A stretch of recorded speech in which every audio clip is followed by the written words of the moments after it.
everybody, rather a hello, as Devashish rightly says. Welcome to We Care, We Care's e-Baitak series today. A million thank you to all of you to contribute to the event and to the cause.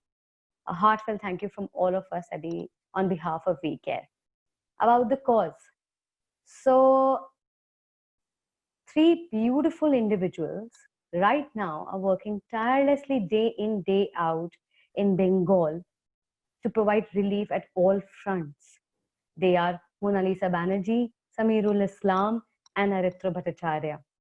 Thing right now to help in the double tragedy which has struck Bengal, which is already was tackling COVID-19 and then got struck with Amphan. No help right now is enough to bring that state back on its feet. And these people are working day in, day out. So this event is actually for all of them. A lot of workers, Bengali workers, are stuck across the country and trying to reach Bengal, but they're stuck in no man's land, wherein their own state cannot facilitate their return, and where they are working, the employers cannot provide enough for them.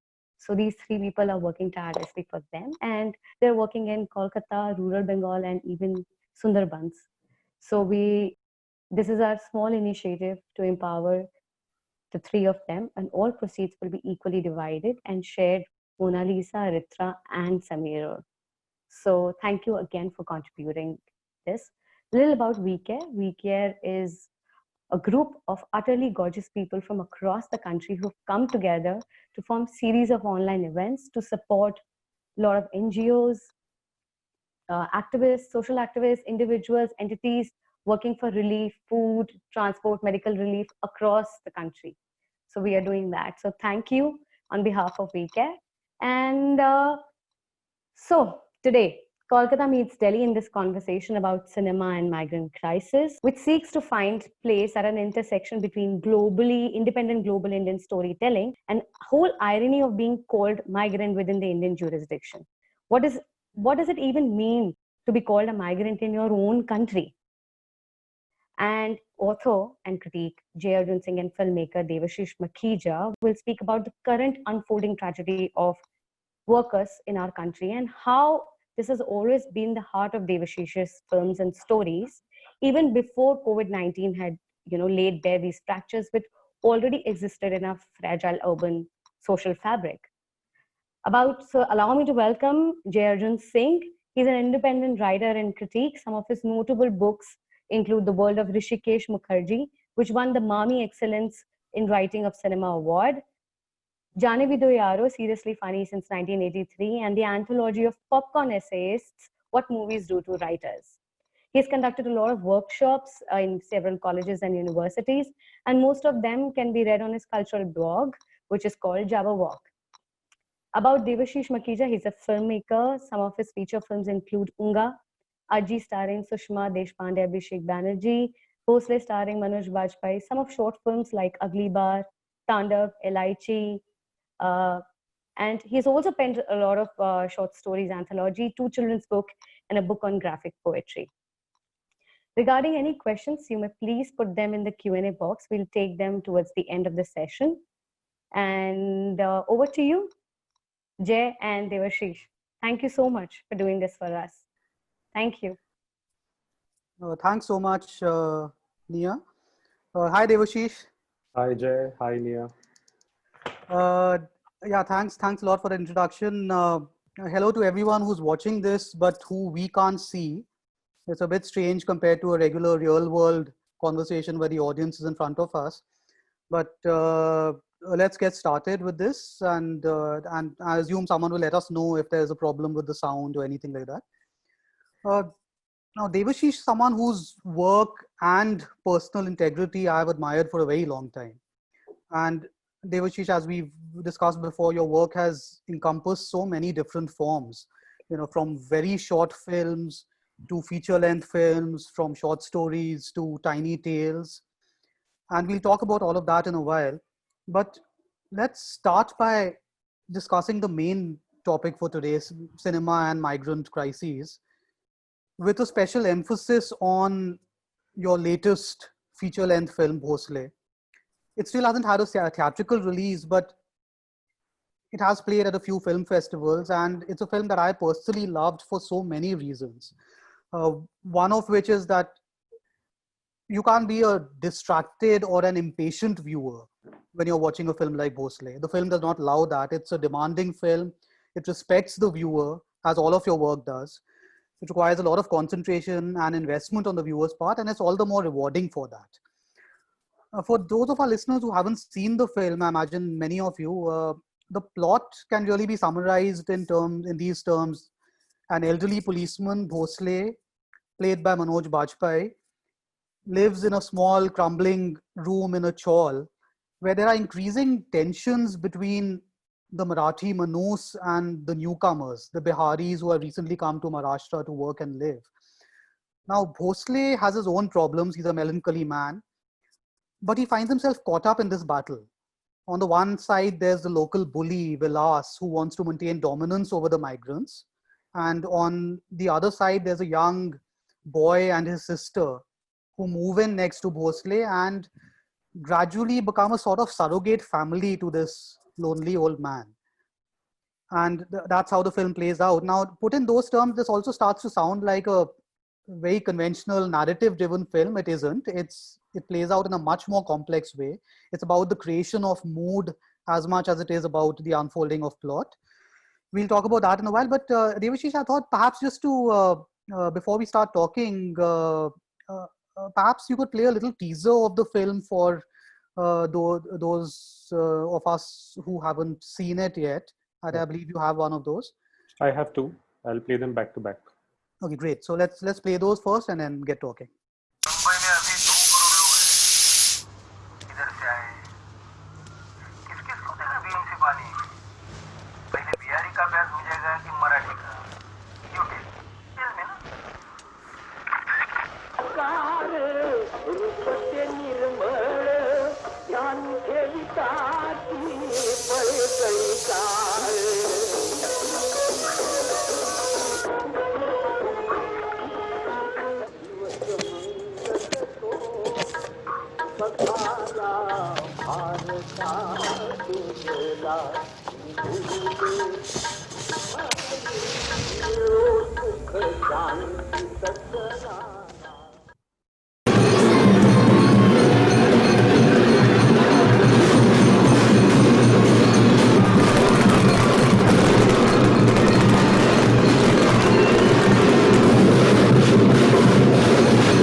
Those were it. Yeah. Now, of course, this the broad story of Bhosle, the theme of the migrants, has a very special resonance in these times because Devashish, as we both know, and as anyone who has been paying any attention knows, a massive tragedy has unfolded in India ever since the lockdowns began in March. Tens of lakhs, crores of workers who had moved from their villages to the cities to find meaningful employment were suddenly stranded and left uncertain about whether they would be able to feed themselves and their families. These are daily wage workers. Their employment is often so unorganized, and there's no real concept here of labor rights for people like them. So the loss of their already precarious sources of income, uncertainty about the future, all of this led to this appalling situation where many of them had no real option or were made to feel like they had no real option except to walk home along the highways, hundreds of kilometers as summer began across India. And there's no tactful way of saying this, but it's very clear by now that not enough was done for them by the people who are in charge of running this country. As a result, there's been any number of tragic stories that for many of us in the relatively privileged class has been an eye-opener. many of us have been forced to think for the first time about the circumstances of people who were an invisible but very vital part of our lives, working for us, providing basic services, but who were left utterly defenseless by this pandemic and the less than ideal way in which it was handled by the authorities. Uh, what for you personally, I just wondered, among all the horror stories that we've experienced over the last 2 or 3 months, for you personally, was there something that was particularly eye-opening or disturbing, a specific news item, an anecdotal story, or an image, something that hit you really hard when it came to the migrant issue? It was all of it. It was a flood of images and information, but not surprisingly, I was expecting it, because the minute you lock a country down, the first uh, the first section that gets hit is the section that's surviving on a day-to-day basis. Because as middle class and lower middle class people, I can't speak for the upper classes because I've never belonged to it, but as a lower middle class family, we were always taught to think about the future. But there's a particular class of people that is living very far from home and living very far from the kind of life that they recognize and the kind of livelihood that they know how to sustain. Like most of them are farmers, for example. Now, when you're living far away from that, you don't think about tomorrow because you don't know how to think about tomorrow. And when you just take away an entire system that should be supporting a class that is defenseless, like you said, then they are the section that's going to get hit really badly. And I was expecting it, because this same narrative has played out in different ways at a much smaller scale in other countries before COVID sort of hit Indian shores. So it Yeah. wasn't just any one image, and it's also something that a lot of us who think about the immigrant situation within India, who think about the marginalized and people who are made to feel informal and illegal, although they're operating within their own nation. We've been thinking about it for years now. It's there in our stories for a very long time. Activists, we've been working with this for so long that nothing came as a surprise except for the scale of it. All of it, all those lakhs and crores of people all at once, that was not something we were ready for. But really, there was no one story that stood out. All stories stood out. Yeah, I think this well, you were extremely, I think long before COVID struck, you were very invested in the lives of these laborers, and you knew a great deal about it. And I continue to be surprised by how many people I know, educated people of our class, were just astonished when they started hearing stories about migrants walking on the highways. I had intelligent, fairly sensitive, educated friends and acquaintances asking questions like, where are they all going? Why can't they just wait? And then, of course, now a few days back, we have our home minister, Amit Shah, saying something like, the migrants should have been more patient. They weren't patient enough, which is why we have this problem. There's complete apathy there, or a complete unwillingness to look at the situation in the The eye. thing is, I don't find that surprising either. What I find surprising is that we are relentlessly surprised by these people. I don't find it surprising because this particular party that's sort of serving the country, I don't like using the word ruling because we elect them, we pay their salaries, they're serving us.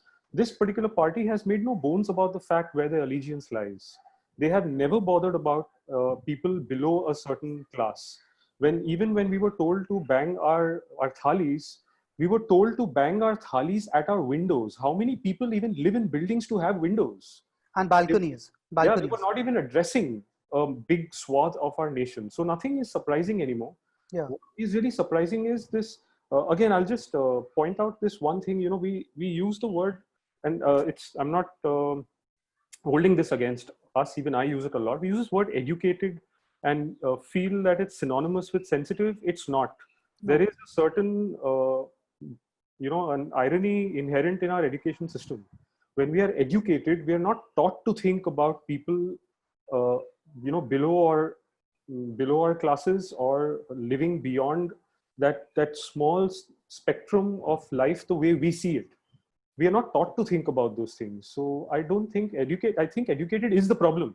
It's because we educated, we can't sensitize ourselves enough. Yeah. being educated in a very specific circumscribed sense is what you're A saying. very military regimen kind of sense, you know, Yeah. that standing in lines and singing the national anthem and marching to class and being made to stand outside if you didn't do your homework. That's very military. When you're thinking in military ways, Yeah. what are you but getting prepared to join something like the RSS? Yeah. Taking it to an Also, extreme yeah. militarization there in schools. Yeah. Yeah, also, I think in a lot of the public discourse that people like us have on these issues, the word empathy often gets overused. It's become almost a cliche in itself, but I feel that there really is no substitute for it in these conversations, because that's what so much of this comes right down to. And I'm not saying this from a position of judgment, as you also indicated somewhere. We are all in a learning process. Yeah. I mean, I learned new things about my country 3 months ago when a lot of this started happening, and it was a bit of an eye opener. Some things were eye openers. I feel like I've been a little sensitized by what happened. But if you start with the inability to imagine what life might be like for other people, if you start with that, and you have this in your head, and again, a lot of educated people have this, that if things are a certain way for me, then that's how it is for everybody. Or whatever, if that is your default position, then there's always going to be a problem. But then look at what we're exposed to. We are from all four sides. Since we are really little, we are exposed to a certain kind of information. We are not allowed, like I said, even in our education system, we're not allowed to think beyond a certain margin, and hence the word marginalized, because those beyond those margins are not even on our radar for us to even consider empathy till things go so out of whack that you can't do anything about it. Right. Absolutely. And also to come back to what you mentioned earlier. Now, the COVID situation is, of course, a very particular and a very dramatic one that all of us across the globe are dealing with now. It's something that we have not faced in the last 100 years. In one sense, of course, there was no way to prepare for something like this. Yeah. And but of course, in another sense, as I think Nia also mentioned in the introduction, it's revealed a lot of the fault lines in the country. Even though it is a very specific, hyper dramatic situation, it's almost like things were waiting to come to a boil, and this situation has brought that about. And one of the things that we have also touched on earlier in one of our email discussions, I think, is that the very fact that we refer to people, Indians, who perhaps move from one state and choose to go to another state to live and work as migrants, and with the implication somewhere that they are second-class citizens, that their rights are a little less important. There is this conceit, right, that India is one country. Now, it's possible to have philosophical discussions about whether that's a practical idea, about whether a country this culturally diverse can be a single entity, whether it can survive that way. But officially, at least, that is the position, that we are one nation. So where does this come from, that someone moves from one state to another and is not really accepted as being an equal? Isn't it? Which is where the film Bhosle came from. It was a response to exactly that, because now, because of the way social media and a certain class of people tried to show their empathy for the migrant laborer walking home with that hashtag #MeTooMigrant, I found that distasteful, because it was a little, I'm sorry I'm digressing, but I'll come to the point. Because in some way it was putting yourself in the same set as the people who are walking 1,200 kilometers back home. And you're not in the same set. Yeah. So I'm having trouble using the word migrant for myself, although till COVID, I considered myself a migrant too, because when I came to Bombay and I was researching Black Friday, and a few years after that, I was constantly made to feel by authorities that I don't belong. And this was around the time that the MNS and the Shiv Sena were the only two entities battling to control Maharashtra and Bombay. And both were pretty clear in their political agenda. They were pro-Maharashtrian and were targeting one or the other sections of people who were not from Maharashtra. And every time I spoke to a cop in those years, I spoke in Hindi, and I always got a response in Marathi. And I found that problematic. Yes, I understand there is some onus on me to also learn a local language to sort of, integrate myself in a local fabric. But you don't have the right to not respond to me in the national language if, like you said, officially, formally, we are one country. So the film came as a response to that, because if I am facing that, then that man from Bihar selling oranges on the road is facing this into 2000, because he's getting beaten, his oranges are getting squashed, his money is being taken away from him, he's getting thrown in lockup just for being in another state and trying to survive. Right. So Yeah, this has been there for so long that I was shocked that people are not talking about the fact that it's illegal to think that way. It's not a migrant is not an illegal in a different state. That's not illegal. You thinking this way and making somebody feel like a migrant within the geographical boundary of India is illegal. And why they were not being thrown in jail, I don't know. right. No, I'm also glad for that digression that you made early on, because about how privileged people, just sitting at social media to do the hashtag Me Too Migrant, because this is about it is about different gradations of Yes. marginalization and oppression, and it also makes me think of how many people, when the lockdown first began towards the end of March, how many people on social media in the rest of in across India were saying things like, so we now know what Kashmir was going through all these months, and well, you really don't. It's not quite the same thing. Yeah. And so there is this tendency to appropriate other people's experiences, and sometimes it's a very thin line between doing that and between being honestly empathetic, which is something that I think all of us are struggling with. It's a thin line.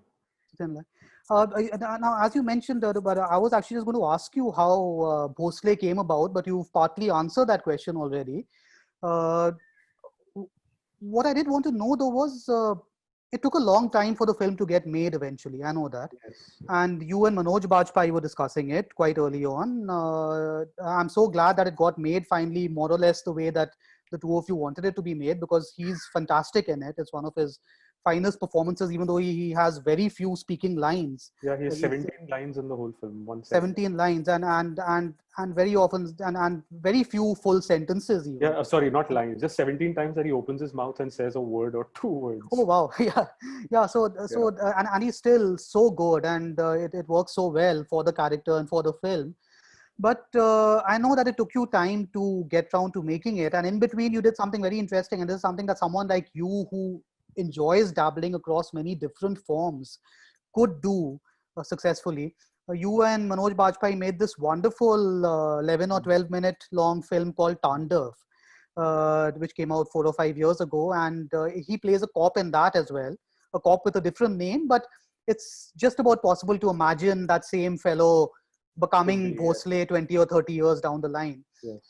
Can you tell us a bit about the process by which Bhosle happened, why it took so long to get made, and what the thinking was behind making Tandav in the meanwhile? So I can connect that to what we were talking about earlier, how people in this country were surprised by how the migrant situation just went out of whack. All those years back when I wrote that story with my co-writer Mirat in 2011, a lot of people, their response to Bhosle on paper was that, who wants to know this story? How important is this story? It happened, yes, for a while when the MNS and Shiv Sena were going crazy, but other than that, what is the relevance of this story? It took me years to explain to people that this story is forever relevant. It's just that sometimes you can't see those fractures because of the very privileged and protected lives you live, and sometimes you can. And it took me, for 4 years we were trying to make the film. I hadn't met Manoj yet. I met him in 2014 when the film had started and stopped twice. And he came in and things started moving. He brought in producers one after the other. But then again, we were almost on the floors in 2015 and the film didn't happen. And that's when he said, can we make a short together? Can we show people that this collaboration and what we're trying to do will make sense?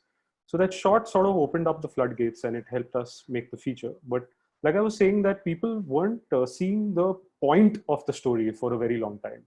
And now it's really, I also find it sadly ironic that we are talking about the migrant situation under COVID. And I am in some way plugging Bhosle. Suddenly Bhosle got context because of this. And suddenly we found a prospect for a release. I didn't know what to make of it. I mean, should I celebrate the fact that people want to watch Bhosle suddenly and want to release it because this became contextual again? But isn't that a travesty that something like this has to be contextual for you to see something that you don't want to actually see or address? Right. Yeah, I just want to say to all our listeners here, anyone who hasn't seen Tandav, it's available on YouTube, right? It's on YouTube. It's there. It's wonderful. It's a 12-minute film, I think, and it's a wonderful film in its own right.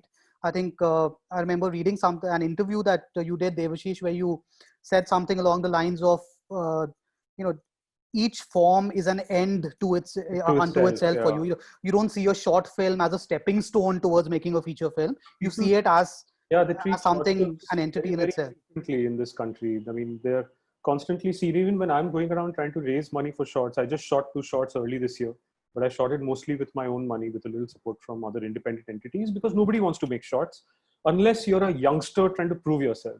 I'm like, here's a medium like the short story. There are enough masters in literature who never wrote a novel, who just wrote short stories like O. Henry. Right. Why can you not celebrate what this medium can do? Why is this medium also on the margins of another medium? Right. So somewhere even the short is a migrant in the realm of cinema. So I sort of took it as a mission in life to just keep making shorts and have it taken more seriously. Right. And I love the fact that that even within the broad category of short film, you have a 12-minute film, you have a 5-minute film. I think Elaichi is around 5 minutes long. The Ugly Bar, 5 or 6 minutes. 7, yeah. And you have a 1-minute film, which is this wonderful little thing called Rahim Murge Pe Mat Ro, which I was thinking, since you actually have the film with you here, maybe we can just play it, because it's also a good way of leading into a slightly broader conversation about the word migrant as it applies in a broader sense, and about marginalization in your work. So maybe you can just play all of Rahim Murge right now, and then on it. नाम रहीम मुर्गा, कबूतरों में बाज के बराबर, उम्र 4 साल 11 महीने कुछ दिन, बाप का नाम भूल गया, बीवियों के याद है, नूर, इस्मत, फातिमा और डॉली। पहली शादी बाप ने करवाई, दूसरी से प्यार हो गया था, बगल के पिंजरे में रहती थी, तीसरी खुद पल्ले पड़ी, चौथी डॉली आधी पुर्तगालीज है, विदेशी टचन था रहीम का। सुबह सुबह कुकड़ों को बाकी के मुर्गे मेरी आवाज पर उठते, सूरज चढ़ता दाना चुगता और फिर लग जाता है नूर, फिर इस्मत, फिर फातिमा और डॉली के साथ। अंडों में बीज बोने का कारखाना था रहीम मुर्गा। 775 चूजे हैं मेरे, उपज का बादशाह।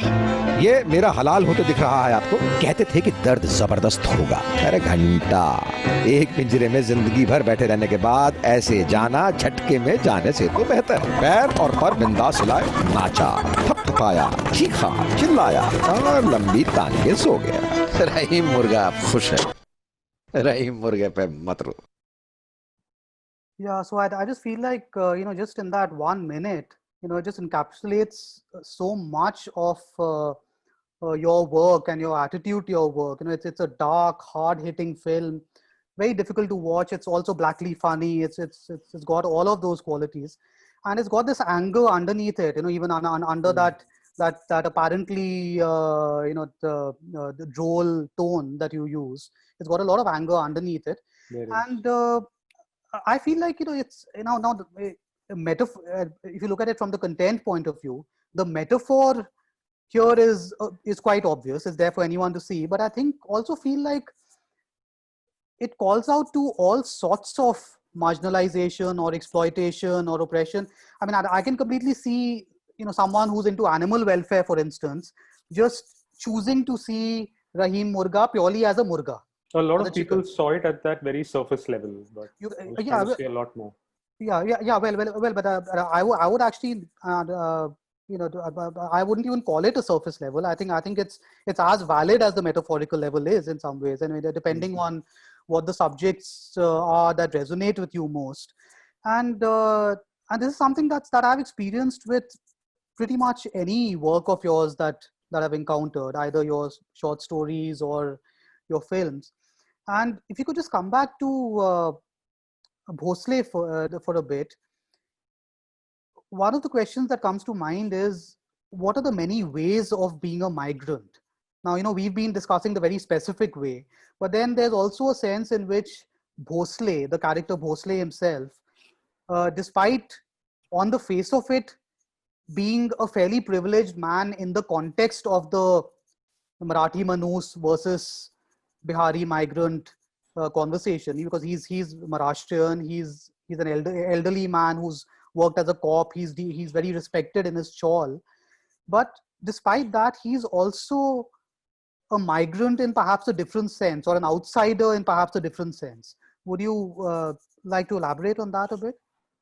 Yeah, the idea of being an outsider, I mean, if you scratch the surface and you go beyond the fact that politically and geographically and regionally, the idea of the outsider being seen through that lens because of our current COVID situation, if you go beyond that and you try and understand why is this happening, why is somebody who doesn't speak this language or doesn't dress the same way or doesn't eat the same food is treated like he or she should not be here and should go back where they came from. If you go a little deeper, it actually comes down to the very animalistic idea of there isn't enough to go around. If you have that one watering hole where, for example, in a jungle, 40 animals gather to drink their water. Suddenly, 5 new elephants come there to drink water and these 40 animals can't drink water. They will attack those elephants. I'm just digressing again to come back to what you brought up.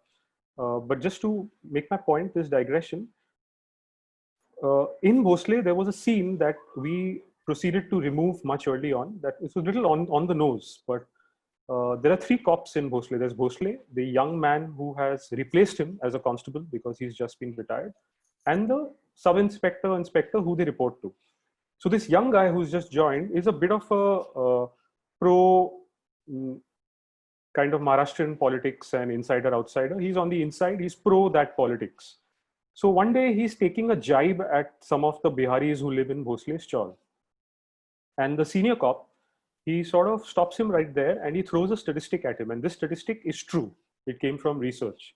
He said, in this lot of non-Mumbaikars, you know how much of that percentage is Bihari? People who were not born and brought up in Mumbai and came here to make a living. He said under 7%. You know how many are from the rest of Maharashtra? He said over 70%. So he said it's not about the insider or the outsider or Maharashtrian or non-Maharashtrian. It's just bullshit. It's because there isn't enough to go around here. There isn't enough water in the taps, which is what even that little scene in the teaser, there is a voice of a political leader on radio and says, we have only this much water in our BMC taps. Now, do we supply that 24 hours a day to the people who were born in Mumbai, or do we share it with people who are not? So it boils down to this very, very primitive idea of that fear of we don't have enough.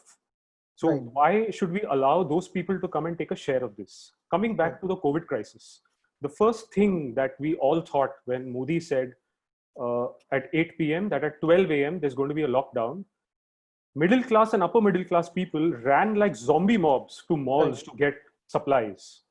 What is that but the same thought process? It has nothing to do with language beyond the point, nothing to do with region or state or origin. It's got everything to do with the insecurity and the selfishness and the greed of wanting to stay alive over and above your fellow creature. Yeah. So if sorry, just today on my RWA WhatsApp group, because there have been a couple of COVID positive cases nearby, we had a couple of hysterical messages asking everybody to go and stock up on groceries for 2 weeks, just in case something happens by way of sealing or something. It's that thought process. If all of us have it, a nation of so many crores of people have it, what else are you expecting but a crisis like this one? Right. So in Bhosle, I wanted to go beyond that idea of the Bihari and the Maharashtrian. That's an access point. Therefore, even the story like that, the synopsis that you shared, is an archetypal, accessible story. It's an archetypal, accessible politic, but that is simply an entry point. And from there on, I wanted to explore every character in the film, whether they are Maharashtrian or not, lower class or middle class, leader or follower, somewhere or the other, we are all migrants and outsiders to something or the other. Right. And that feeling of being made to feel like you're on the margins is what compels us and drives us to want to arrive at some center. Right. So Bhosle himself in that little house he doesn't want to live in that house. He wants his job. He wants to be on the street. That job that he does not have is his center. And this life alone in his house is the margin. So somewhere he became the migrant, the ultimate migrant for me within the paradigm of that story. Right. And yeah, and it really isn't. It's so much more than a straightforward political migrant film anyway. You know, in fact, for much of the story, when I was watching the Vilas character, who is really the, if you have to think in those terms, he's the villain of the story. He's the antagonist, the bad guy who's after the Bihari migrants. But for a large part of the film, he, you know, you can see that he doesn't really hold the reins of power within his own circles.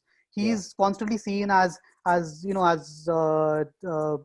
being servile, trying to ingratiate himself with more powerful people who barely register his presence, and he's an outsider too to the power hegemonies of the world that he moves in. Yes. So you have those circles constantly in your work, which make it very difficult to. And I'm glad you mentioned that that scene that didn't make it into the film, because you're right, it would have been very on the nose for a film like this, because this is very much a show don't tell sort of film, but it is also revealing. It's a very revealing statistic. And I just wanted to now perhaps to move on to some of your other work and talk about it. Rahim Murge we just saw, of course, but this is something that we also discussed very fleetingly earlier.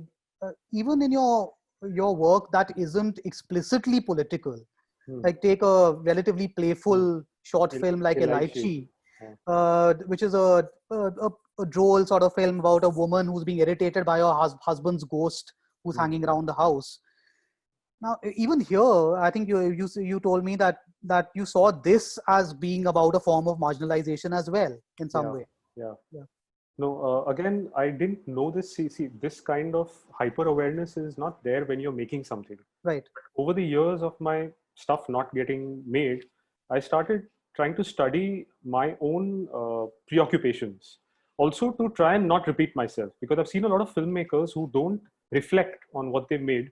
They tend to make that same film over and over again in different forms. So I was very scared of that. So when I reflected, I found out that I'm drawn to entities, I won't say characters, entities that are on the margins of what we understand as normal. So it might be a murga in an anthropocentric way, where in a world that's run by human beings and humans see everything as resource, the murga is marginalized. It's not ascribed a consciousness or a mind or a decision, a decisive soul. It's just seen as food at the end of the day. Similarly, I've had, for my own personal reasons, I've been obsessed with the afterlife and the spirit world. And I can't watch horror films, not because they scare me. I don't find them scary. I find them a little ridiculous beyond a point. And especially horror films where the soul of a departed turns out to be malignant, and malicious. I don't get that, because whatever little I have experienced or understood of the afterlife, that's a conversation for another day. I just felt that any energy body that has left an earthbound human body is actually more scared than the earthbound human body, because they don't know why they're still here and haven't moved on to some other realm. So that sense of being misunderstood and being displaced and not feeling like you belong because you're not earthed anymore felt like marginalization. Yeah. So I thought, let me tell a story of a ghost who is misunderstood, who is seen as spooky, but he's anything but. He's more spooked than we are. So that it came from there, the marginalized idea of a ghost. Yeah, that definitely comes across in the film. And also, just moving on to a couple of other works that you've created. One favorite, again, while on the theme of marginalization and the many forms that it takes. One, my absolute favorite short story by you is in this book. It's a book called Forgetting, which is a collection of Devashish's short stories and very small, tiny tales as well. Stories, yeah. So this story, it's called By Two, and I think it first appeared in the anthology Mumbai Noir. Yeah. It's a truly chilling story, and I'm going to try and give you the gist of the story without spoiling it, because there are spoilers. It's about twin brothers, Rahim and Rehman, who find themselves in Bombay working as auto drivers, and that's really all I can reveal here.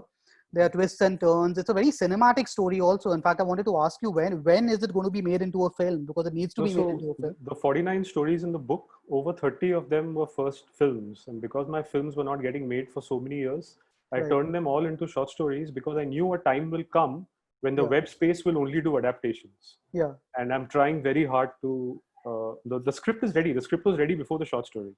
Right. And I'm trying very hard to get it made now. And I hope it gets made because it's, I remember reading it the first time I read it, and then I read it again a few days back.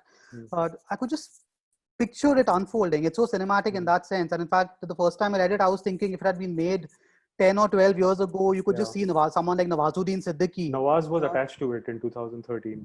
Oh, he was. Wow. Yeah. Wow. Yeah. Well. Of course, and I'm not sure that would work anymore now because he's done so much and he's and got he's a not, certain now image. he's not the right age and all of those things. But he was attached then, and nobody really wanted to back a film this political and dark and all of those things. Yeah. So it never got made. And it really is. It's a story about many things, but it's also about looking out for yourself in a merciless city and the things that you have to do to survive in a place. It's highly recommended to everyone who's listening here who hasn't read it.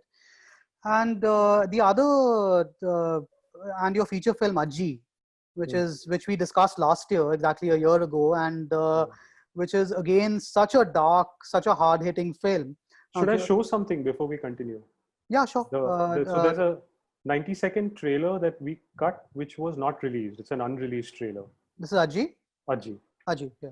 Right. Yeah, so just show it and then we'll talk about it. Okay.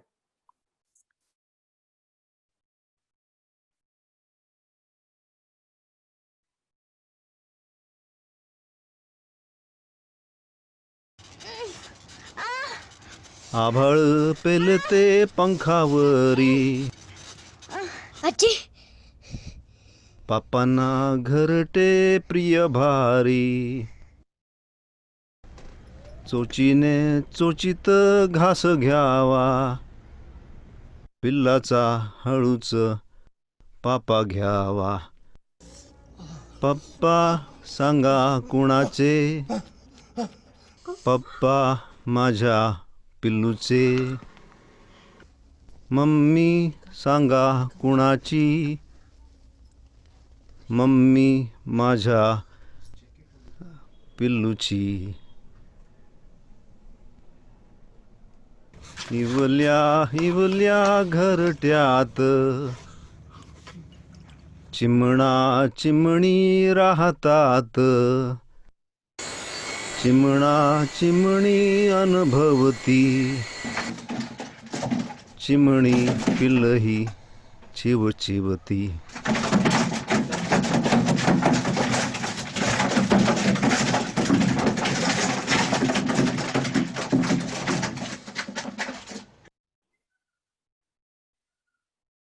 So why didn't you use that trailer? Were you advised against it? This was not my call. It was the producer's call. Okay, it's very effective. But needless to say, the use of the song is so effective, and I'm sure it's given our viewers and listeners some sense of the film. But again, what could have been, at least in its broad structure, a fairly standard rape, revenge, vigilante justice film becomes something very different. It becomes this low-key, gritty story that confronts the viewer with the horror, not just of the actual crime that's perpetrated on a little girl, but also what the avenger must become in order to retaliate to the crime, the little girl's grandmother. And again, it's also a film about the relationship between a society and the crime that occurs in this society.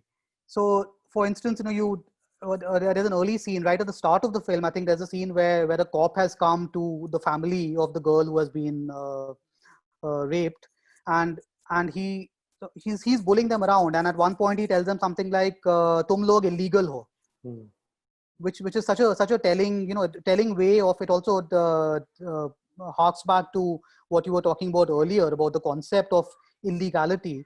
But it's such a telling way of just putting people in their place, putting people who are already victims, who are already marginalized and oppressed, further in a dark hole. So just tell us something about this film and its conception. In fact, that we spoke about this earlier, that word illegal is not a word that we in our daily discourse use often to connote, represent, or refer to a migrant, an immigrant, the marginalized, the dispossessed, the displaced. But somewhere the system doesn't use those words that we do. The system always uses the word illegal, because you don't have ID to prove that you are from this place, and you don't have antecedents to say that you were here for this long for you to get a piece of the pie that is made here. So that word illegal, the minute it's thrown in the face of someone who is powerless, they don't know how to counter it, because you're up against the state machinery. So this film was actually a study in that illegality. It was a family, and therefore I made each one of the members of that family do something out of desperation that the state will not acknowledge, that the state will not allow unless you pay the state to do what you're doing. And the transactional nature of legality, that you have to pay and you become legal, I find problematic. Right. And somewhere, I know might be unnecessary to bring this up, but it's also one of my pet peeves, so the whole NRC CAA debate, and the fact that there are so many things that do not prove your citizenship, and the onus is now on you to prove to us that we should allow you to reside here, ties in with the same idea of illegality, that we will say you're illegal, and now the onus is on you to prove that you're not, which is that idea in the noir of Kafka and the noir of Dostoevsky, where even Kafka said that in the trial, that the state can tell you that you are illegal and you have to prove that you're innocent or you're not what the state is, right, convicting you of. And that doesn't happen with the upper classes. It almost always plays out with the lower classes. Right. Because the odds are stacked against them. Yeah. So Ajji for me was that treatise on all these things. Now what I'm saying might sound like an intellectual treatise. Now I go in to pitch a film to a producer and I start saying these things, no one's going to give me money because I've been in that place before. So with Ajji and with Bhosle, I first tried to find an accessible, archetypal, simple story, an access point. The minute there's an access point, it empowers my producers to A, allow me to make it, and B, be able to position it somehow that people will watch it. And then it allows me to bring in these motifs that I actually want to talk about. Right. Yeah. So again, you've touched on something that I meant to ask you, which is how you went about making the sorts of films that you really wanted and needed to make, very uncompromising films, while working more or less within an industry, maybe somewhere on the fringes of the industry. But it's also worth remembering that you when you started out, you worked on some very commercial things as an assistant. You worked on something like Bunty or Bubbly. And I was very struck on Facebook a few days ago. I saw some photos that you had taken on the sets of Bunty or Bubbly. And suddenly it was fascinating because these are black and white photos. There's one of Mr. Bachchan seen from the back, the senior Bachchan, and someone standing on the side, looking at him with awe or adoration. And suddenly, with my memories of watching Bunty or Bubbly back then, now I'm seeing a completely different perspective on the film. I'm seeing Bunty or Bubbly filtered through Devashish Makhija's lens. And suddenly the mainstream becomes almost indie, almost avant-garde, much more interesting and potent in some ways. But tell us something about your filmmaking journey, because it can't be easy. The Bhosle didn't get a theatrical release. Now it will be coming out. It will be available soon. Yeah, it will never get a theatrical now. Yeah. But it's been a very long time for a film of this quality, to not reach its audience. Ajji also, it's not like it was ever going to be a big film, a widely seen film. Both films, I have to say this again for those of you who haven't seen it, both films have sections in them, 10, 15, 20-minute sections that are very, very difficult for a casual viewer to watch. In Bhosle, in the first 30, 40 minutes of the film, it's all about the creation of mood. It's about showing us this man in his dingy room. So you have 15-20 minutes of time almost standing still, or just or repetition of his daily routine, and punctuated with a fascinating little flash forward, a fantasy, a nightmare that he has about. Arey, spoiler alert. Okay. well, but the way it unfolds, it doesn't even feel like it would be a spoiler. And in Aji, there's that brilliantly disturbing scene with your casting director Abhishek Banerjee, who plays the villain in the film, with a mannequin. I'm not going to provide more spoilers. You've seen some of that in the trailer as well. But so you do these things in the cinema that you've been making. Tell us something about that journey from working on something like Bunty or Bubbly to making determinedly Devashish Makhija films. Just something about that. Yeah, I mean, I actually had a mainstream film journey when I started out.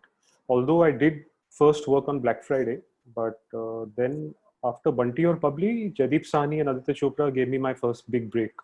I was writing and directing an animation film for the Yash Raj Disney tie-up. It was a tie-up of two films. They released a film called Roadside Romeo, and mine was the second film. And I was in production for over 3 years. And we were in the final stages of claymation and getting into the 3D animatics when they shelved my film, because Roadside Romeo didn't do well at all. And I was sitting on a 3-film deal, and I was envisioning a Yash Raj film career.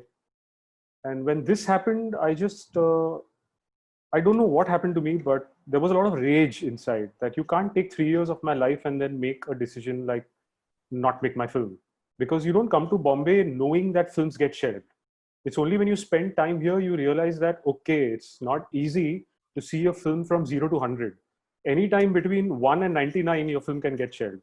Even after you shot it and cut it, it may not see the light of day. So that's not a reality that you come with. So when that happened to me, I just sort of walked away. I said, I don't want the 3-film deal. Let me figure out what I want to do, because I can't just write away 3 years of my life. And I went to Orissa, Chhattisgarh, and Andhra to understand the Naxalite Adivasi mining development conflict situation, because I've been reading about it, and I just felt that the real perspective was not reaching me through the various media. So I undertook a trip, and I was there for about 5 weeks, and it was a trip of no return. I came back and I had to tell those stories for the rest of my life. I couldn't go back to Yash Raj. I never did. Right. And from then on, the films that I was writing, the stories that I was trying to tell, they were not seeing the light of day for the longest time, but for obvious reasons, because people didn't want to put money in those kinds of films. And in 2014, when this government came to power, there was a sudden fear psychosis that we will not make a certain kind of films, right. Which is when then I had that journey into making my shorts, which was in 2015 and 16. And this is over 10 years after I came to Bombay to make feature films. So it's an accidental journey. I didn't really plan it, but if that animation film had gotten made, there would be a very different filmography, and I wouldn't be the person I am today. So right. I didn't control that. It just sort of happened. So the rage that you speak of is not like I say this a lot, that I'm not a woman, so I don't know what it feels like to have that rage against the patriarchy in a physiological way. I'm not a Dalit, I'm not an Adivasi, I'm not from a class or a strata that doesn't know where tomorrow's roti is going to come from. Right. So but I want to tell those stories. So how do I appropriate that rage? So that rage that I felt against this system for not backing my films and for not seeing potential in what I want to do is what I channel into these other characters whose stories I try to tell. Right. Yeah, it's again, it's such a difficult, it's such a thin line and such a difficult balancing act, because as you know, a lot of the parallel filmmakers who were working 35, 40 years ago, Govind Nilani, Shyam Benegal, people like that, they've been on the receiving end of accusations that they were making these bleeding heart films about oppressed people without knowing anything about their life themselves.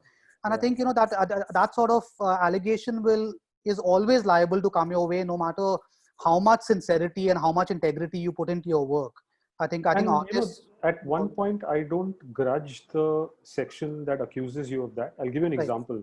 In a lot of my Q&As, and you were party to one last year at that Ajji Q&A, I Right. was put in the dock by one woman, and I get put in the dock once in a while about how do you think you can arrive, what gave you the right to think that you can arrive at an authenticity of what a woman goes through, because you never know that.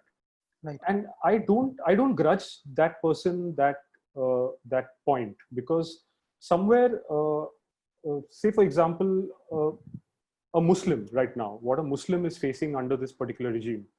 If I'm not a Muslim, I can never know what a Muslim really feels deep down inside about this. Right. So the Muslim who is feeling that has the right to question me. Now the onus is on me to enter a very, very civil dialogue with that person. Because these films that I make and the stories that people like me tell, like Benegal and Nihalani also did all those years back, are not conversation enders. They're starters of conversations. And Right. somewhere I feel that onus and that responsibility is the filmmakers to engage in that conversation and not feel misunderstood by the fact that how can they question me about not having the right to represent this because I'm not from that section. Sure, Right. they have been facing it for endless generations. You have not. So there is some validity in their questioning of you. You have then the onus is on you to engage in that conversation and bring that person to a place where, as much as you have empathized with that cause and that section in your film, that person will then empathize with your empathy. But people don't open in conversations.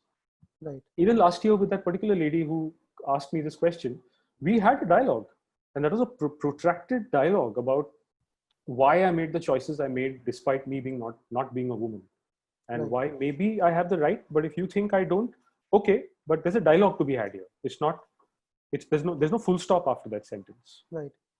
I think it's like you say, it's really a matter of raising questions all the time, Yes, and not yes. not becoming over obsessed with finding conclusive answers to them. Because you can't. You 5,000 can't, years of something can't have answers to it. and the answers will differ for everybody. I think Yeah. even beyond the lines of privilege and non-privilege, Yeah. even within privilege, a group of privileged people, within a group of unprivileged people, the answers will be different. Yeah. Everything, there are as many life experiences as there are people. Absolutely. So you can just sort of, I think the best you can do, and I think you do it brilliantly, is just put as much integrity and honesty into your work as you possibly can.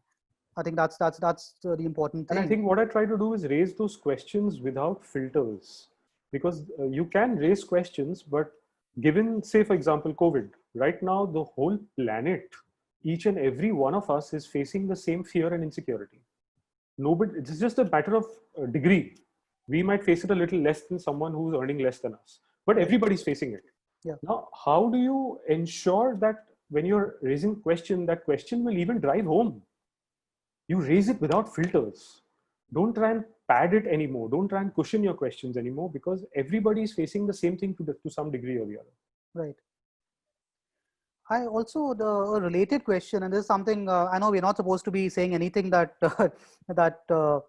points to a possibly good offshoot of the current situation, because it's so scary and it's affected everyone, as you said. But it does strike me that a filmmaker like yourself, someone like yourself who is very flexible. So you've done. If you look at something like Ugly Bar, for instance, the sort of film it is the sort of it's a film that could easily be made in a social distancing age. Yeah. It doesn't even need. No, actually, thank you for that.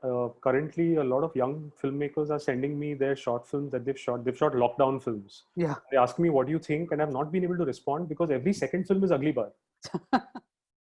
They're all trying to make that same film over and over again, because I realized that I had made a lockdown film back then. Right. Yeah. No. So as I was saying, because you have that flexibility, you've experimented with different sorts of things. Plus, of course, even when you're making a feature film, you make what we, for lack of a better word, is a small film, a low-key film with a relatively small crew, and so on. So there is a case that can be made that a pandemic time, assuming this goes on in some form or the other for the next few months or for a year or more, is going to be relatively beneficial to a filmmaker like yourself. Do you see ways in which the sorts of films that you make can become, more the norm during a time like this? No, I do see something positive in that. You're right, because all the countries that have even started shooting now, I think Norway, they started shoot. And if you read even their basic tenets of how you can start shooting again, it's like a crew of not more than 30 and Yeah. stories that are smaller in scale. And that is something we've been doing for the last 15 years anyways, filmmakers like me. So somewhere other than the fact that you're running the risk of contracting a disease, nothing has changed for a filmmaker like me. Right. And also the kind of talent that I associate myself with on my films are people who prioritize their art over their lives sometimes. Like my team of assistants, and I'm very picky about the people I have on my films. A, because I can't pay them, so that's one parameter. But B, it's like how much blood are you willing to shed? Are you okay nearly dying for my film? Because I know I am. So that is something that has been a thought process all this time. So I'm not, as a filmmaker, I'm not particularly worried about getting to make my films. Also, my short films now, nobody funds. I fund them myself. The only concern for me now is nobody has any funds to spare. So even if I make a film, I manage to make a film, but what do I do with that film after that? That is the scary part. Festivals are having a hard time, even standing upright. And for a filmmaker like me, I don't have a festival run. I don't matter. I don't exist. We are talking about Bhosle today, even though it's not released for 1.5 years, because it had a stellar festival run. Otherwise, we wouldn't be talking about it. So without that, I don't know why I'll even make a film. I know I can make one, but what do I do with that film? Right. I don't know whether you're at liberty to talk about this in any detail at all, but you can't tell us about when Bhosle is going to be available to. Yeah, no, I don't know either, but soon, because the deal has been struck, but it's going to happen soon.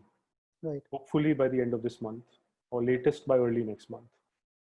One thing I wanted to just ask again, we touched on this very fleetingly, I think, was how interesting it is again to see someone like Manoj Bajpayee cast in the role of this policeman, given what Manoj Bajpayee's journey has been himself as a Bihari man coming to Bombay and so on. Was that something that the two of you ever discussed when you were conceptualizing the film? Arguably the first thing we discussed, because the first thing that hit both of us and him also when he read it is like, of course he'd done Bhiku Matre before this, but here was a character, a Maharashtrian policeman, the very entity that I actually had an issue with back then, because they wouldn't talk to me straight because I didn't know how to speak Marathi. So the protagonist is a Maharashtrian policeman and is played by the ultimate migrant Bihari actor who was on the margins for the longest time before he found solid ground. Right. So that irony sort of served us because it really excited him to sort of connect those extremes. Right.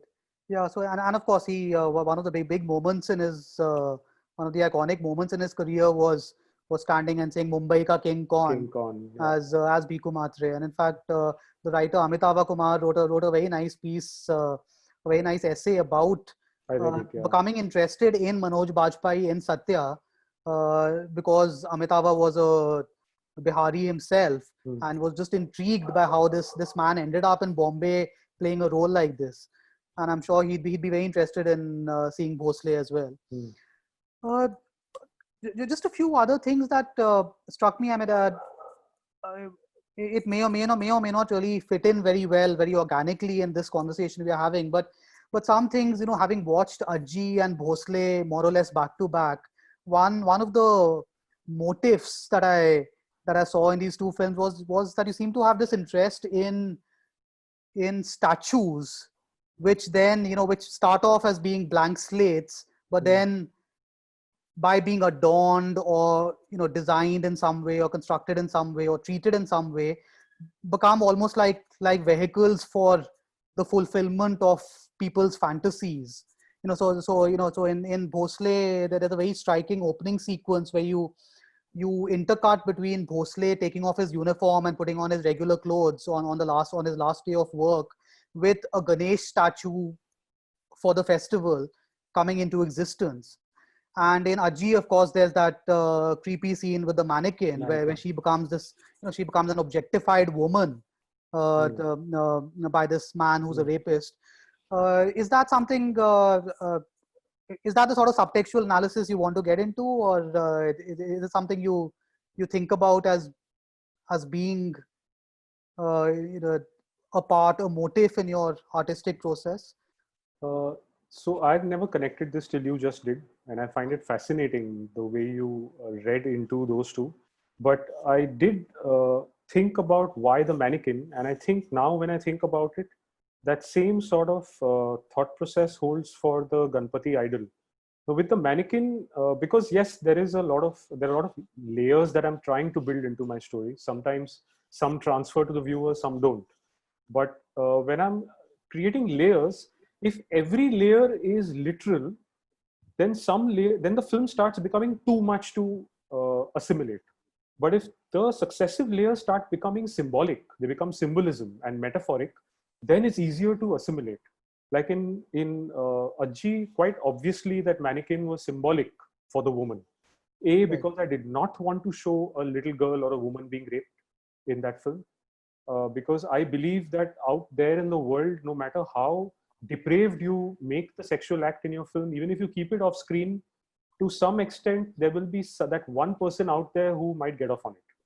But the minute I make it symbolic, it serves the purpose. It goes beyond it being something that someone could get off on. And it served many other purposes once it became that strong symbol of what I was trying to say. In Bhosle, the core theme, which doesn't really reveal itself in the first watch, is, like I mentioned, Kafka and Dostoevsky, is something I learned from them. When I wrote Baitu, interestingly, and all these dots connect in what I'm now going to say, I wrote it for a book called Mumbai Noir.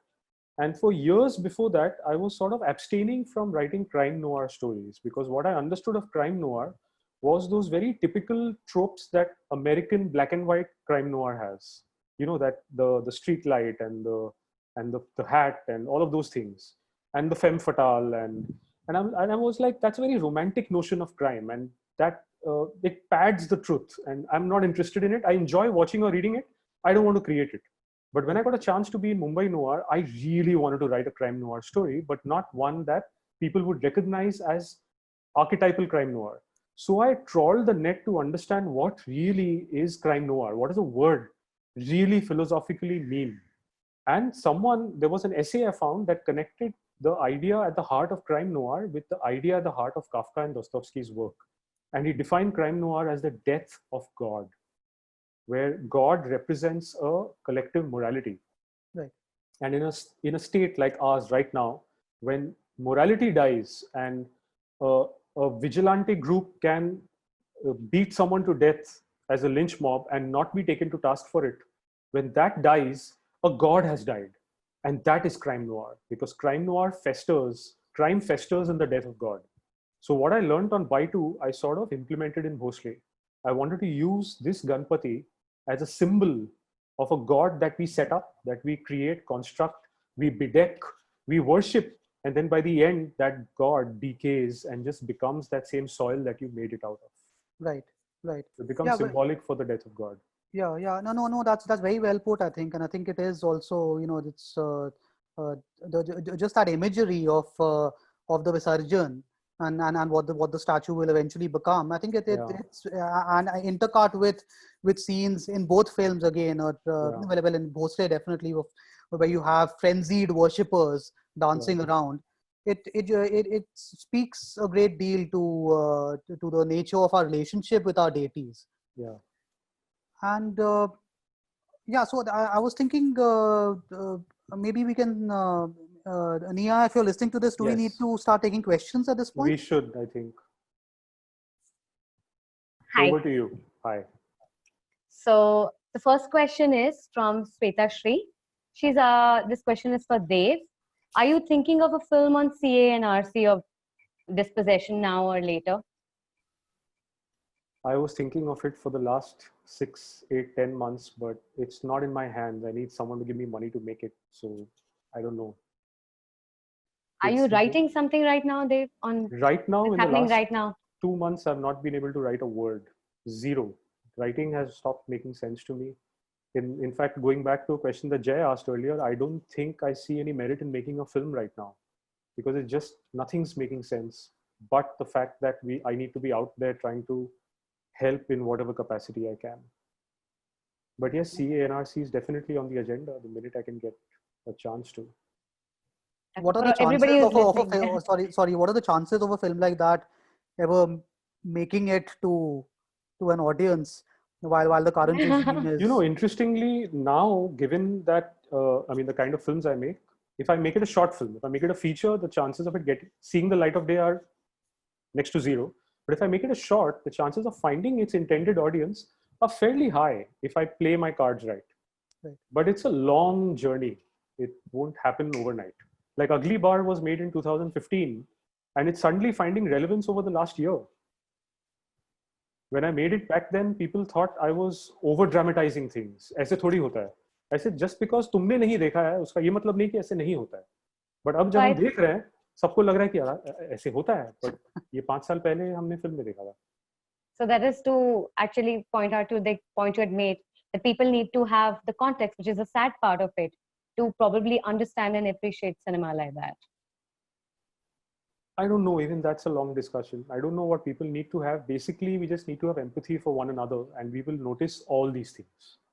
Yeah, that's true. The second question is by Anu. So she says there are few possible insights from Ugly Bar, namely persecution of Muslims, the futility of protection of slum dwellers, or commentary on activism in general. Which of these was your primary message? All three, which is why, if you notice in Ugly Bar, it is fairly ambiguous what that film is about. Is it really only about slum dwellers? Is it about the persecution of minorities? Is it about the illegal section of society? Is it about the way activists are treated and disregarded until something like COVID hits, and the only people who are actually out there doing anything are activists?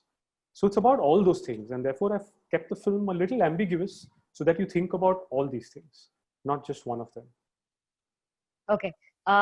One question which I have for both of you. What do you have to say on criticism on a hard-hitting film, which comes from your audiences you watched or critics in general? Jay? Sorry, what is the question exactly? What do Criticism you on a think of hard-hitting film? Yeah. So films like Tandav or Ugly Bar or Ajji and Bhosle. Yeah. What do you have to say about criticism on this from general audience? As in people criticizing the films or critiquing the films? Yeah, both. Jay, it's a fairly ambiguous question. Yeah, no. So you mean people saying negative things about a film like that? Yes. So criticism for hard-hitting film, not being able to digest. What do you have to say on that? Well, I don't know. I think there will of course always be many people who can't digest films like that, and I think that's okay. I mean, it's I mean the same way. I mean, there are genres that some people can't tolerate. Some people have a very low threshold for gore or for things like that, and I can completely see that a film like Ajji might be enough of a trigger for some viewers that they might sort of just stop seeing it midway, which shouldn't reflect in any way on the quality of the film. In fact, it might actually say very good things about the quality. But if you have that visceral response to a film, then then that's your personal thing. I think where I find a lot of certain types of criticism problematic is when people make these sweeping judgments against a certain type of movie. That this genre, this tone of film, this attitude to making a film is wrong, and they try to present that as an objective opinion, as an objective view, that this is objectively a bad sort of film to make. This could be mainstream cinema, it could be a certain type of very inaccessible indie cinema, which is never really meant for a large mass audience. It could be anything. My problem is when people dismiss categories. But with individual works, I mean, there are a million different ways of critiquing a film, of liking it, not liking it, or just being so shaken by it that you can't watch it anymore. Yeah. So again, a question to both of you related to this: that do you think then audience international versus Indian audience, is there a difference or a similarity as to how do they receive such films and such topics? It's a tough question to answer, Jay, if I can take it. I don't know. See now, what do you mean by international to begin with? Now, are you? For example, Parched. The movie Parched, it was not released in India initially, and it was very well received internationally in festivals, after which it saw a release in India. So do you think there is a difference when it No, comes but to... films like these, like films like mine also, that's why I'm saying that even if I make a film right now, until I can have a satisfactory festival run, the chances of finding an audience here are next to zero. Because that has been some sort of a roadmap since the 40s, since Nichanagar was made. Even Shaji Karun and Satyu, their films first got recognized at least at one big festival outside. Then we sat up and took notice, including Satyajit Ray in 1955-56. So I don't know if there's a good or bad or a right or wrong or this way or that answer to this question. But yes, it's not, and it's not even about international or national. It's audiences who go to festivals to actively seek out the films they want to see versus people who go to theaters passively to watch a film. These are two different sets of people. They might be within Bombay, they might be sitting in Paris versus sitting in Trivandrum. That's not, the geographical difference is not the point. In festivals, actively you seek out a certain kind of films, and only that audience takes the trouble to go there. But in theaters, that distribution network is not an independent film distribution network. It's a very mainstream network. And when we enter that network or try to enter that network, we are screwing ourselves. We're never going to get release. So for a film like Parched, for example, since you brought it up, what release strategy is there? There is none. But for a Dabangg, there is a release strategy. You work backwards from that release strategy. Yeah. You know that you will release 5,500 prints in these 5,500 screens, and you will make this much money in 2 weekends. With Parched, you don't know. Yeah, you're and on a festival like Eid or Diwali, making saying you have a strategy, basically. With Parched, you don't have a strategy. And that, I think, distinguishes art from commerce. That has always been the case for 100 years, and it always will be. It's not about international or national or domestic or not. Okay. Also, if I can just add something a little different to that, Nia. I think the way in which a particular culture, a culture in which a film is made, receives that film can always, differ in very small ways in multiple directions from the way in which another culture receives the same film. So, to take a very simplistic example, now, even in 1955, Pauther Panchali comes out, or Satyajit Ray starts winning a certain sort of acclaim internationally. Within India, of course, the film was also greatly loved and admired, but there were segments of the Indian population, including mainstream filmmakers in India, who were getting very defensive about it. That here's a filmmaker who's showcasing India's poverty as they saw it, as they viewed it, and it's going out and getting accolades in international film festivals where the motives of the Firangs watching this film are a bit suspect. Maybe they just want to see India presented in that way. Now, that's just one very small example. But I think the way in which a particular culture receives a particular film will always differ in multiple ways. Okay. Thank you. There is a question from Adarsh. He says, when will independent cinema take over commercial cinema? Do you think ever it will? I just answered him on the Q&A window, and I said, never, not really. By default, it's a medium that requires money. No matter how small your film, it still requires money. Writing a book, making a painting is free. You don't spend money. You just spend time. There's an opportunity cost, but you don't spend money. Filmmaking is not free. So unfortunately, commerce will always override art. So what you call the mainstream is not going away. It just might change scale and change form, but it will always override independent and artistic cinema. Always. Nia, we lost you. So there are some more very interesting questions. Let's take them. No one's in a hurry. We're locked down still. Yeah. So what's your take on violence in cinema? Also, why does your film never have a gunshot in spite of being violent? That is a question by Dibakar. Now, interestingly, Dibakar is doing the sound design on one of the short films we just made, which is not ready yet. And that film initially ended with a gunshot, and he made me consider not having the gunshot. I think that's why he's asking the question. So, hello, Dibakar. And yes, and I was very drawn to the suggestion that you gave when we removed the gunshot, because it took me back to the same intent that I had in Tandav.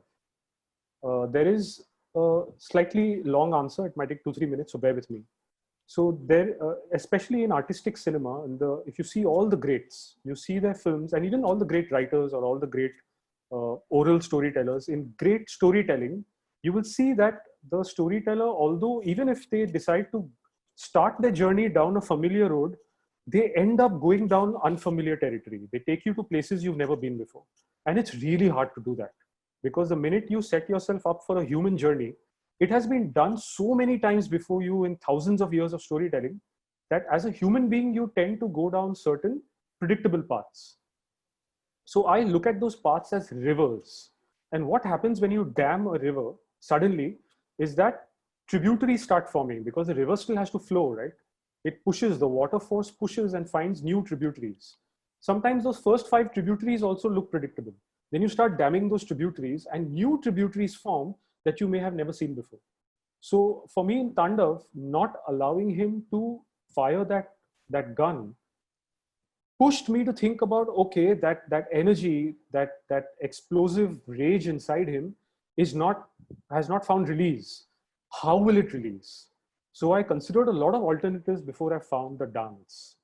And because that film worked the way it did and it changed the course of my career, I try and do that with every film, that if you just dam the predictable, maybe the unpredictable will reveal itself.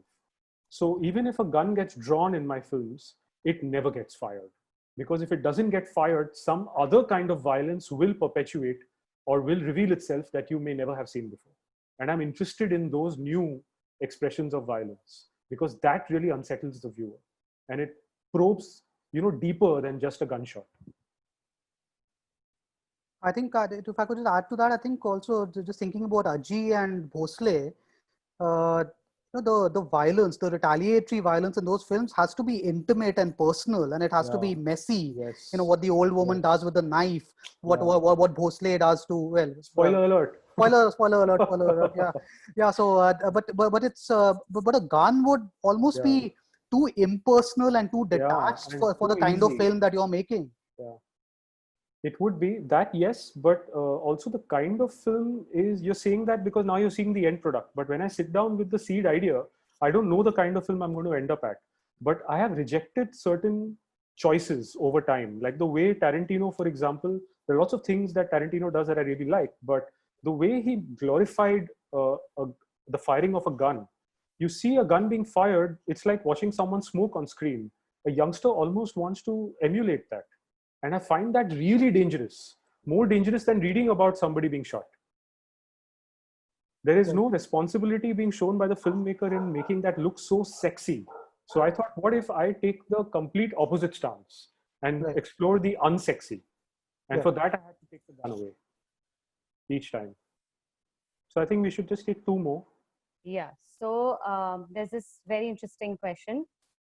Do you think now the country is divided into left and right wings? How the films have been affected by it? It's an anonymous attendee. Do you think that is the country divided in left or right wings? And do you both think that films are affected by the political environment of the country? Jay, you want to go first? In terms of the response to the films? No, I think in generally just what's happening. Yeah, well, things are fairly politicized, but then I think that's the nature of the times we live in, and also once you're on social media, for instance, there will always be many polarized conversations.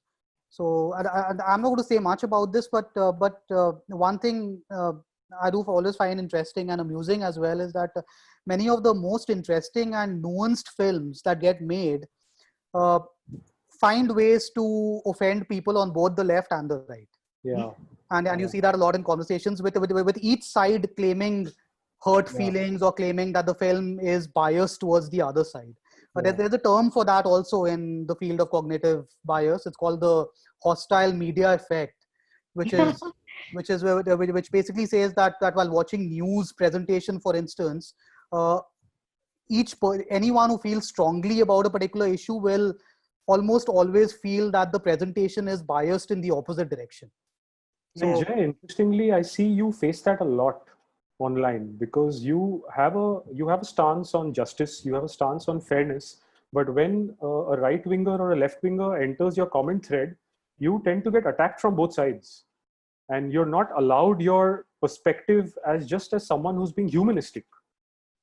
yeah, well, I've seen that a lot.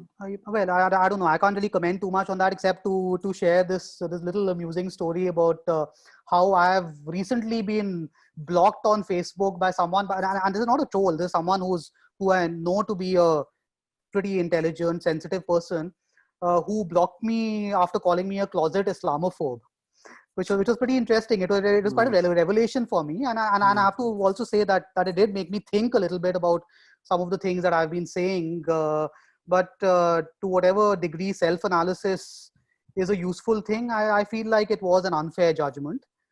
And yeah, I think all of us. One reason why I don't think there's much point in talking about this too much is that all of us feel very strongly about certain things, and even the most self-aware of us, when you feel strongly about something, you're going to be, you're going to become hypersensitive about what somebody else says at some point or the other. It happens to the best of us. It happens to all of us. I'll just add one last thing as a closing statement to this question is at times when, and especially at times like this, and I'm not talking only about India, also say for example America, because what's happening in America right now, it's not a mystery to anybody, I think, who's here. Yeah. When you have I won't even use the word fascist because it's such a done to death word, but when you have a regime with extreme ideas, people tend to see things in a binary because it serves the regime to make people see things in a binary. Then तुम यहाँ तो इस तरफ हो या उस तरफ, कोई बीच का रास्ता नहीं होता. और क्या है ना, बीच का रास्ता सबसे चौड़ा है. There is no just left or just right. Every time I have called out someone for their hateful right-wing, spiel, they have constantly started their response to me saying, "तो left winger, तू ये सुन." I said, मैं left winger हूँ ही नहीं. तुमने सोच लिया कि क्योंकि तुम एक polarized position पे हो, मैं opposite polarized position पे रहूंगा. ये boxing ring नहीं है. We are not at the ends of, the two ends of the boxing ring about to attack each other. There is a big space in between that most people, inhabit, and that needs to be acknowledged, because to keep polarizing people on the basis of their opinion is to play into the hands of, a hateful thought process that needs you to hate one another. And it's not just about the left or the right.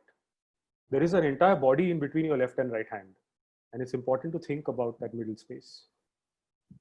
But Nia, I just wanted to very quickly add something to this. This is not a new phenomenon anyway. Yeah, it's the oldest in the book. And yeah, it's probably been there for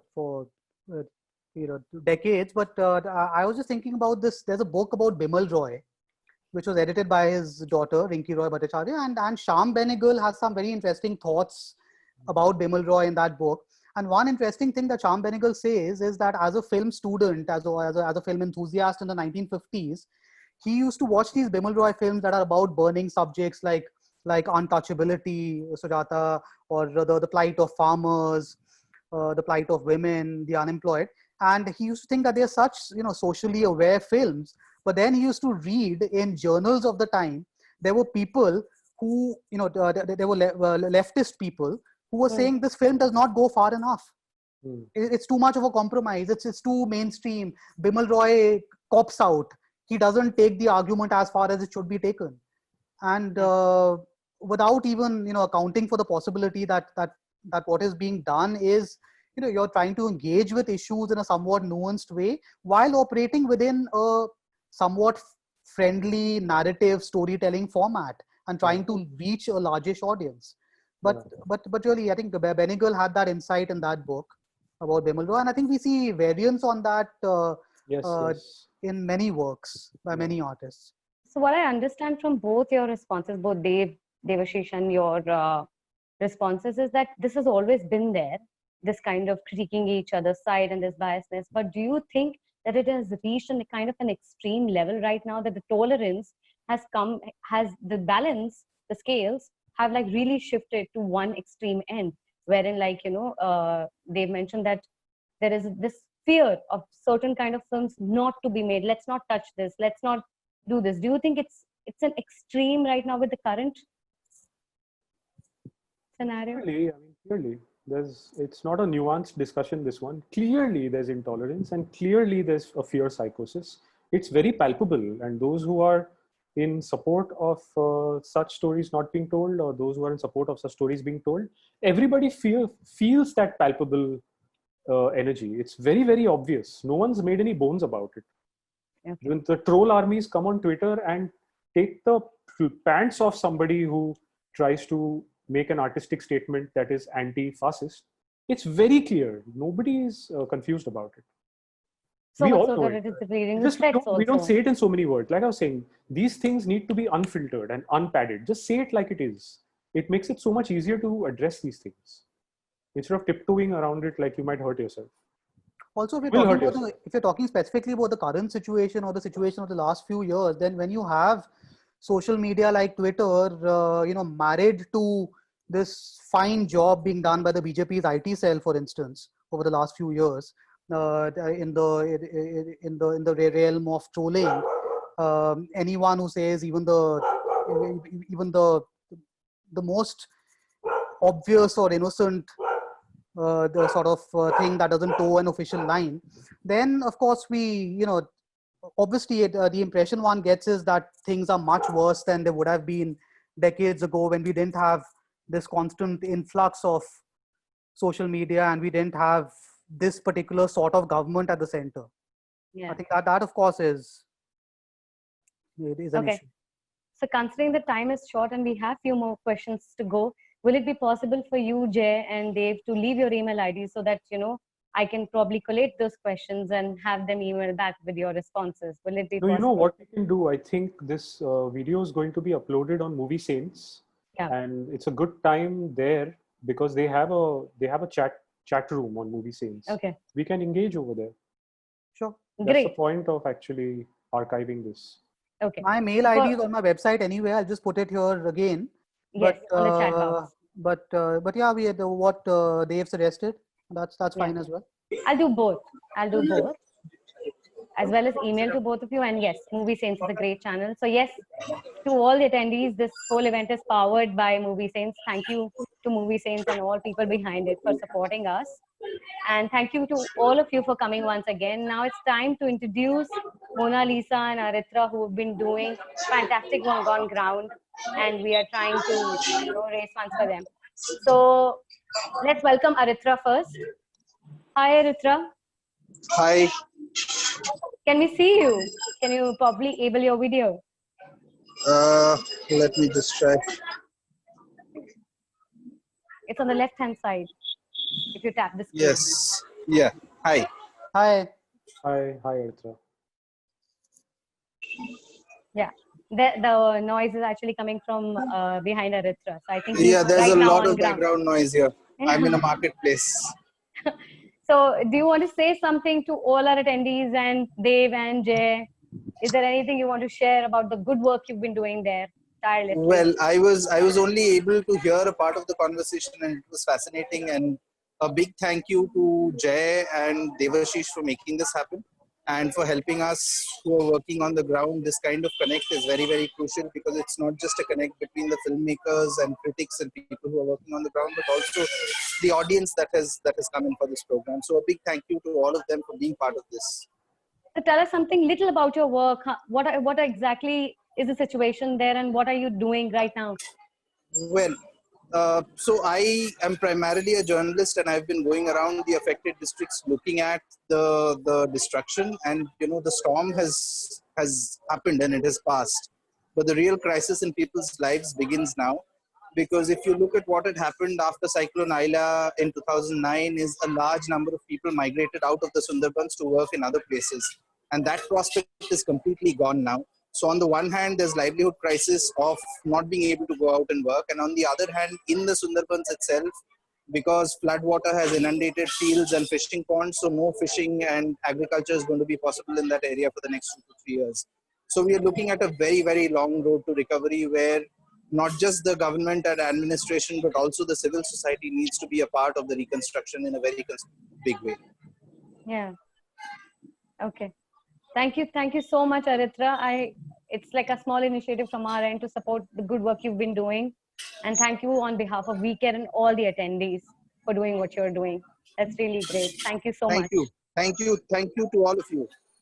Thank Thanks, Tada. Thanks for all the great work you've been doing. It's wonderful. Thanks. Okay. No, Aritra's a champion. We've been Now I'd like to following invite her. Mona Lisa. Mona, can we have your video on so that we can see you? Hello. Hi. Hi, Mona. Hi. Hello. Namaste. Namaste, I'm Mona. very new to this thing. I have no idea what exactly how this thing works.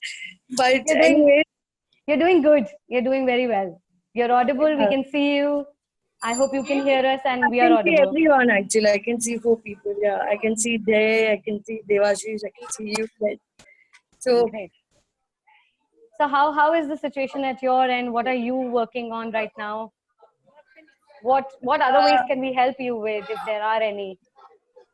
yeah. So since lockdown, we have been like supporting all the needy people with ration and many other stuffs. Like especially the place where I live in, it's beside station. I'm sure Devashish, you have studied in Don Bosco. You must be knowing Shialda station. Yes. So it's a very busy area. A lot of migrant workers live here. I mean, maximum migrant workers live close to Shialda and Howrah station. So there was a real crisis when everything got shut.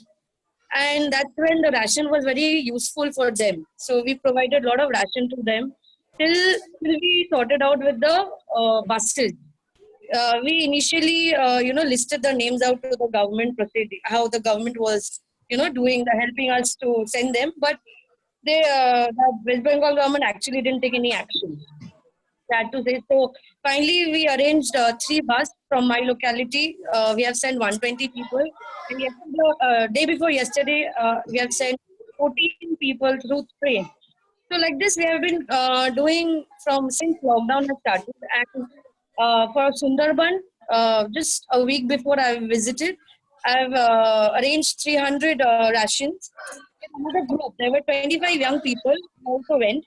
So basically, it was there is a island called Ghoramara, where we went, which is from Kagri we have to go. So basically, there is around 3,500 families living there. So we catered all the families. So it is like an effort of 25 youth from Kolkata Okay. who collected all the ration and we provided. So from our part, I have provided 300 families. The rest was given by the others.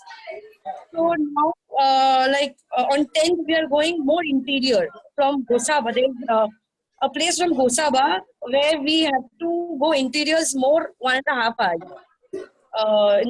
So it's really interior. People are not going there, so really people need help there. So we are thinking of giving tarpaulin there. I mean the tents basically. Yes. Yeah.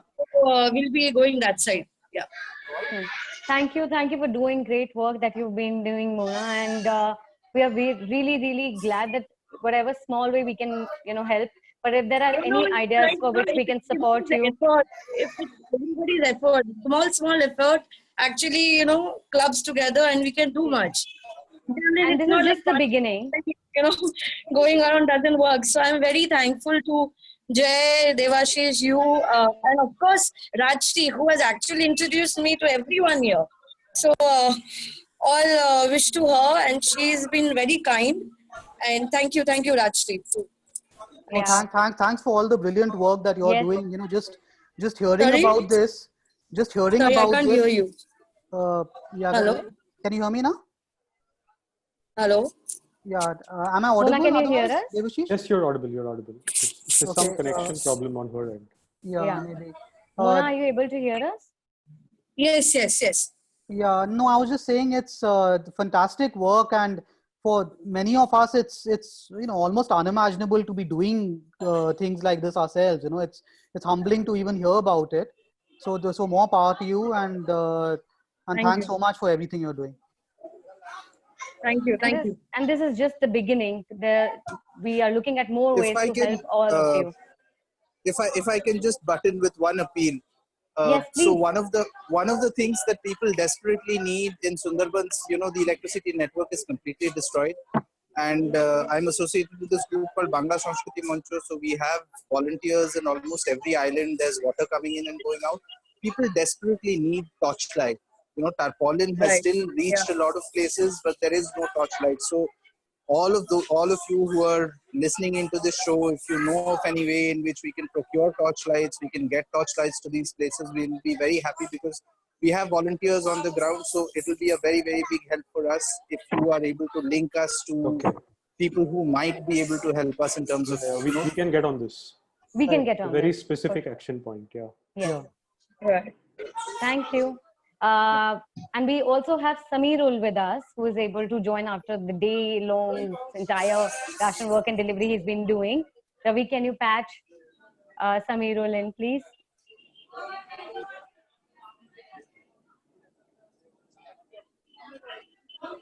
Is he there?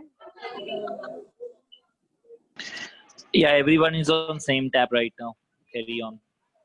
So is Sameerul there, Ravi? I can't see Samirul in the list right now. he's on his way from Calcutta to Birbhum. So I doubt if he'll have connectivity on the road. We So can our wrap this. So our third warrior is Sameerul, who is not there on this video chat, but he's also doing fantastic work as Aritra and Mona are doing right now in Bengal. And as I said in the beginning of my introduction, every help right now for this state is less, and more hands across the country need to join in together to help not only these three individuals, but many more who are working right now in Bengal. And there is a lot we can do staying in our own homes, and we can help them. So we'll be putting more updates. And thank you so much once again, Jay and Dave, for doing this session. It was extremely interesting, informative, and gave us a lot of insight into what's happening in the country and what is the cinematic language of all of it. Thank you, Shilpi, for curating this. Thank you, Aritra, Mona, and Sameerul doing for great work you're doing.